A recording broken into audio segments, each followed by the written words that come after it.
ஆறாம் விஜயபாகு ஆறாம் விஜயபாகு இரண்டாவது மனைவி கிட்ட போயிருக்கிறார். ஆறாம் விஜயபாகு இரண்டாவது மனைவியுடைய கிட்ட வந்து போயிருக்கிறார். போன நேரத்தில் அவர் போன டைம் 9 மணி ஆயிடுச்சு. அங்க போன டைம்ல கொஞ்சம் சந்தோஷமா எல்லாம் பயிர் கொடியதானே ஆறாம் விஜயபாகு 3 பிள்ளைகளை வச்சோடனே எல்லாம் பயிர் கொடியதானே. அப்ப அப்படி இருக்கிற நேரத்துல ஒரு 10 மணி ஆயிடுச்சு. ஆறாம் விஜயபாகு அப்ப ஆறாம் விஜயபாகு போறோட ஆறாம் விஜயபாகு இப்படித்தான் இப்படி எப்படி விஜயபாகு ஆறாம் விஜயபாகு போறோட இப்படி ஆறாம் விஜயபாகு உட்கார்ந்து இருக்கிறாங்க.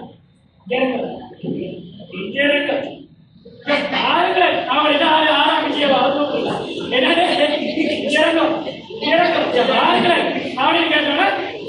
சும்மா இந்த 10 மணி ஆயிடுச்சு சும்மா தோண்டி கொண்டிருக்கிறார் அப்படின்னு சொல்லி விஜயபாகு அவர்களுக்கு தான் வேற கொண்டா சட்டிக்கிறாங்க. அப்ப ஆறாம் விஜயபாகு இப்ப எழுதுறேன் எழுதி கேட்கிறேன் கேட்பாரு. அப்ப இப்ப என்ன கேட்கிறாங்க மகன் இருக்கிறாரு மகன் இருக்கிறாரு தேவராஜே அரசாட்சியை இப்ப இவருக்கு ஆளை தட்டி தட்டி இதானால ஆளுக்கு மாதிரியா வைத்து 6 இடத்துல வாக்கு கொடுக்கணும். ஆறாம் விஜயபாகு வாக்கு கொடுக்கணும். இப்ப ஆறாம் விஜயபாகு வாக்கு கொடுக்கணும்னா இவர் ஆறாம் விஜயபாகு வாக்கு கொடுத்தா அவர் அப்ப இவரை வந்து கொஞ்சம் தெளிச்சு ஒரு மாதிரியாக ஒரு மாற்றமாக தலைமையில ஒரு மாறியா மாறுது இல்லையா தலைமையில ஒரு மாறியா மாறுது அதுல வேற நல்ல ஆடலை கேட்கிறாரு அப்படியெல்லாம் அந்த பாட்டெல்லாம் வந்து மகாடு 6 மயக்கிறார். ஆறாம் விஜயபாகு மயக்கு இருப்பாரு. அவர் என்ன செய்யறாங்க மயக்கு அவர் அதற்கு ஆறாம் விஜயபாகு 2வது மகனுக்கு அரசாட்சி கொடுக்கிறாங்க.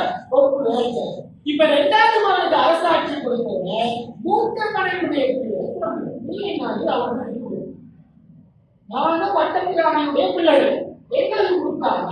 செட்டப்பனுடைய மனைவிக்கு கொடுத்தா செட்டப்பனுடைய பிள்ளைக்கு கொடுத்தா எப்படி நாங்கள் ஏற்றுக்கொள்வது 7ஆம் துணையமாகவோ மாயாட்டுமையோ அதோட வைணவ வந்தாரும் இணைந்து யார்கிட்ட உதவிக்கிறாங்கன்னா ஜெயவீர வந்தார கண்டிராட்சியம் மன்னர்கள் கண்டிராட்சியம் மாறமா கண்டிராட்சியம் மாறவே அப்ப கண்டிராட்சியம் மன்னர்களுடைய உதவி ஜெயிக்க மன்னாருடைய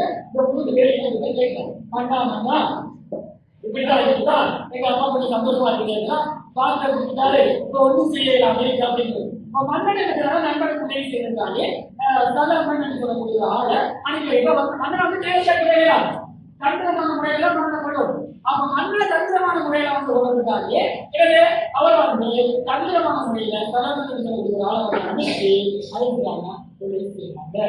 காவல உதவிதான் ஆளை பண்ணிட்டு ஆளை பண்ணிட்டு செஞ்சுட்டாங்க. அதுதான் ஆறாம் விஜயபாகு அந்த செய்கை இடம் வைக்கிறாங்க 1521ஆம் ஆண்டு. அப்ப விஜயபாகு செய்கை எப்ப நடந்தது? அப்ப இதுதான் விஜயபாகு கொலை அல்லது விஜயபாகு கொள்ளை சொல்லுவாங்க. Okay okay okay